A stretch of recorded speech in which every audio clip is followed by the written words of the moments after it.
제가 이따가 그러니까 챕터 3을 할 때 말씀을 더 드리도록 하고요.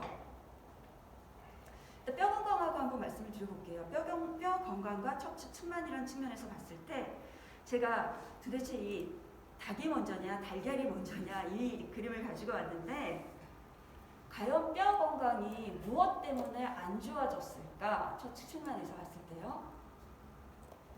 흡수율이 안 좋아서 뼈가 약해져서 척추 측만이 왔을까? 아니면 척추 측만이 와서 소화기계가 정렬이 제대로 되지 않고 그래서 흡수율이 떨어지면서 뼈 건강이 안 좋아졌을까? 저도 잘 모르겠습니다. 뭐가 먼저인지는. 이 발표를 준비하면서도 과연 뭐가 문제일까라는 생각을 많이 해봤었는데요. 어쨌거나 흡수율을 높이는 것은 지금 이 현 상황에서는 굉장히 중요한 부분이다라는 생각이 들고요. 일단은 뼈 건강이라고 하면 칼슘의 섭취가 대두될 수밖에 없는데요. 그럼 칼슘 호르몬에서 어떤 형태로 섭취가 되느냐? 칼슘은 식사를 통해서 30%밖에 흡수가 되지 않습니다. 그래서 30%가 흡수가 된 게 혈장 칼슘으로 가서요. 이 친구가 유리칼슘, 단백질과 결합한 칼슘, 그리고 나머지 10% 이렇게 이용이 되는데요. 우리가 보통 사용을 하고 있는 건 40%의 유리칼슘인데요. 얘가 골격의 거의 99%를 만듭니다. 그런데 뼈는요, 여러분들 단백질이라는 구조물이 먼저 있습니다. 단백질이라는 구조물이 있고요. 그 안에 칼슘하고 인하고 여러 가지 그러한 황도 있고요. 그러한 미네랄들이 축적이 되는 거예요. 그렇다라고 하면 생각할 수가 있겠죠. 뼈 건강, 칼슘만이 다는 아니겠구나 라는 생각을 하실 수가 있을 거고요. 예, 그리고 만약에 그 칼슘을 우리 몸에서 흡수를 시킨다라고 했을 때 물론 소장에서의 흡수율도 되게 중요하겠지만 그거 외에 또 어떠한 요인들로 인해서 칼슘의 흡수율을 좀 더 높일 수 있을까? 비타민 D에 관한 이야기를 많이 들어보셨을 거예요. 네, 비타민 D, 그 다음에 유당이라는 것, 비타민 C 이러한 성분들에 의해서 칼슘의 흡수는 올라가는데요.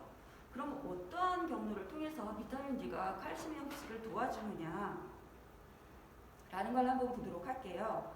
아까 조금 전에 나왔던 글을 보면요. 혈장 내에 칼슘의 농도가 증가를 하기 위해서는요. 비타민 D가 먼저 작용을 해서 그 비타민 D가 호르몬으로서 역할을 합니다. 그 호르몬으로서 역할을 해서 그 혈액 내에 칼슘 농도를 증가를 시켜주는 거죠. 만약에 혈액 내에 칼슘 농도가 적다라고 했을 때는 여기 있는 대로요. 부각상선 호르몬이라고 들어보셨을지 모르겠는데 부각상선 호르몬에서 칼슘을 조금 더 분비를 시켜야 되겠구나 해서 뼈에 있는 칼슘을 아예 또 분해를 해서 용출을 시킵니다. 결국 이 얘기는 무슨 얘기인가 하면요. 혈중 안에 칼슘의 농도는 사실은 일정하게 유지가 되는 경우가 많습니다. 갑상선 호르몬과 부갑상선 호르몬 그리고 비타민 D가 역할을 해서 서로 내가 지금 혈액 안에 칼슘이 많으냐 적으냐를 판단한 다음에 적다라고 하면 부갑상선 호르몬이 자극을 받아서 뼈에 있는 칼슘을 용출해서 내는 거고요. 만약에 혈중에 칼슘이 많다. 그러면 갑상선 호르몬인 칼시토닌이 나와서 그래 그럼 너 많으니까 다시 뼈로 좀 들여보내줘 라고 하는 거죠. 그런 식으로 혈중의 칼슘은 계속해서 일정하게 유지가 되면서 칼슘이 하는 뼈를 위한 칼슘의 역할이 아니라 우리의 근육을 수축 이완을 한다거나 아니면 근신경 전달로 역할을 한다거나 그런 여러 가지 역할을 다른 역할을 하는 혈중 칼슘의 농도는 일정하게 유지된다는 걸 기억을 하시고 그러면 그 외에 더 많은 양의 칼슘을 섭취를 해야지만 이 칼슘은 뼈로 축적이 될 수 있겠구나 라고 이해를 하시면 될 것 같고요. 칼슘은 우리가 1000mg이 필요하다라고 이야기를 하고요. 이건 에너지 섭취율하고 칼슘 섭취율의 관계를 비교를 한 건데요. 일반적으로 이게 내가 주율인데요. 10줄이면 보통 한 2300칼로리 정도 되거든요. 그 정도를 섭취를 하면은 1000mg, 우리 아까 권장 섭취량이죠. 1000mg의 칼슘을 섭취를 할 수 있다라고 합니다. 그 칼슘을 그럼 어떻게 하면 흡수를 더 높일 수 있느냐? 아까 몇 가지 말씀드린 거 외에도요. 소장 상부 기억나시죠? 아까 위하고 소장하고 그 사이 소장의 상부 그 부분이 산성인 환경을 유지할수록 흡수가 더 잘 된다고 해요. 그래서 우리가 비타민 C를 먹으면 칼슘의 흡수를 높일 수 있다라고 이야기를 하고요. 그 다음에 식이칼슘하고 인을 비슷하게 섭취를 하라고 해요. 보통 우리가 1대1 1 비율로 섭취를 해라라고 이야기를 하거든요. 근데 비타민 D 말씀을 드렸고요. 그 다음에 좀 전에 비타민 C도 말씀드렸고 호르몬하고 관련된 이야기도 있고요. 그럼 흡수를 방해하는 인자는 뭐가 있는가? 반대의 경우겠죠. 알카리성을 유지를 한다거나 그 외에도요. 여기 있는 피텐산이라던가 탄닌이라던가 이러한 것들은 그 칼슘의 흡수를 저지하는 데 또 큰 역할을 하고 있습니다. 운동 부족도 있네요. 또한 여기서 나오지 않았던 내용 중에 하나가 바로 칼슘의 흡수를 제재하는 건데요. 이건 이제 보이시죠? 담배를 피우게 되면 칼슘의 흡수를 제지를 하게 됩니다. 여기 있는 대로 보면 칼슘 흡수율 자체가 더 적죠. 넌스모커보다는 스모커가 훨씬 더 적은 걸 볼 수가 있고요. 비타민 D의 그 이용률 자체도 여기 보시면 훨씬 더 적은 걸 볼 수가 있을 것이고요. 그러다 보면 칼슘 흡수를 높이기 위해서 칼슘이 어떤 음식에 많은가 보도록 할게요. 여기는 뭐 꽃새우라던가 말린 것들이죠. 그쵸? 그다음 멸치 이런 것들이 많이 있다라고 하고요. 그 다음에 분유라던가 유제품이에요. 다 우유 및 유제품에도 수치가 꽤 많은 걸로 되어 있습니다. 그런데 우유보다 꽃새우라는 애가 훨씬 더 많네요 라고 생각을 하실 거예요. 이게 꽃새우예요. 우리 보통 국 끓일 때 육수 낼 때 사용하는 그 새우인데요. 이걸 4분의 1컵을 섭취를 해야지만 이 정도를 칼슘을 섭취할 수가 있는 거예요.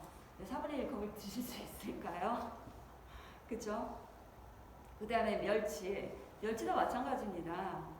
이것도 4분의 1컵이 이 정도의 양이고요. 그리고 사실 우리가 분멸치라던가 이러한 새우는 보통 그냥 먹지는 않죠, 잘.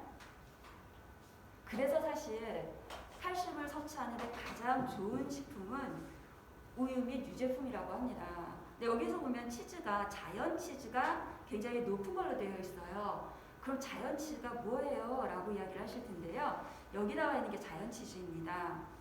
보시면 요즘 자연 치즈 100% 해서 이런 식으로 설명이 되어서 이제 나와 있는 게 많은데요.